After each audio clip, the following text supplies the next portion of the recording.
Hi, I'm Brendan Homan, coming to you from Toowoomba, the capital city of the world. Today I'd like to talk to you about different types of evaluations. Now, when you, the purchaser, are looking to buy a home, you work off, I say, market value. You look at a home, you compare it to other homes you've looked at, and that's how you come up with its value. The true definition of market value is willing and able seller to a willing and able buyer with no external influences, i.e. it's not a for sale. That's a true definition of market value. So you buy your house. Great. Then it goes off to the bank. Now the bank will do a valuation for your mortgage. Now they do what's called a comparable valuation. That is, they'll go and compare that house to other homes within the area which they think is comparable. And they have a pretty strict set of rules, which unfortunately does not fit every situation. However, the rules are pretty fixed. I'll give you an example. A couple of years ago I sold a home in Kabbalah. I sold this home for $525,000. The valuation from the bank come back at $470,000. We questioned it. Now the reason he said there's no comparable homes to stack it up, and he was actually very correct.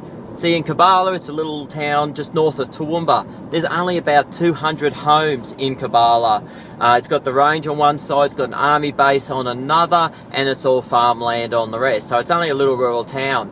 This particular street, there are plenty of homes which, in their construction costs, because it was a new street, would have been between $500,000 and $600,000. Thing is, they were all owner occupiers, and none of them have actually sold their home. I was the first sale in the street. So when they come to look at comparable values, they were looking in the older areas where the homes were in the 400,000s. So that's why they come up with their valuation. I could pull up data of comparable homes in Maringandan, which personally I think Kabbalah's probably a little bit above Maringandan, especially at the time.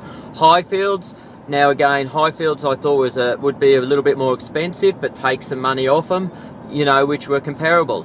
The value actually agreed with my comparisons. However, according to the bank criteria, they were outside the 5 kilometre zone, so they could not be used. Hence the $470,000 valuation stood. Now that contract ended up falling over. I resold the home again about 3 weeks later to a different purchaser. Again, $525,000. Ironically, he applied for finance through the same bank again. I thought, here we go. But different value came out, and it was all passed.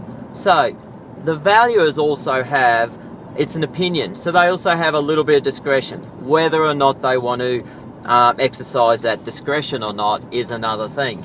Another one where market value and bank valuations will differ will be those buying unit land or something suitable for units. A block of land which is suitable for units, especially if it's got approval, is going to be worth a lot more than a block of land that you can just build a single home on. However, bank's criteria is that every block must be valued as if it's just for a single home. So hence that's going to not value up. And sometimes homes in brand new areas, because there's not the comparable homes, especially if the surrounding areas are older areas, they're not going to be worth as much. So those don't value up going on the bank valuation criteria. It's a tough one. The unfortunate thing is the first people who are looking for those and the bank valuation don't stack up, they're the ones who unfortunately lose out, because it's not their fault. As agents, we generally will sell that property to the next person, different bank, and it'll go through. Quite often, I'll get those first buyers, they really love the property, they'll actually apply through a different bank, and it'll go through again. So, yeah, just tread on those valuations, take them with a grain of salt, discuss it with your broker. And this is another reason why I suggest going through a broker rather than directly with a bank. It certainly does give you some options. If you've got any questions on this, I'm Brendan Homan. Just pop me an email and more than happy to discuss it with you. Have a great day.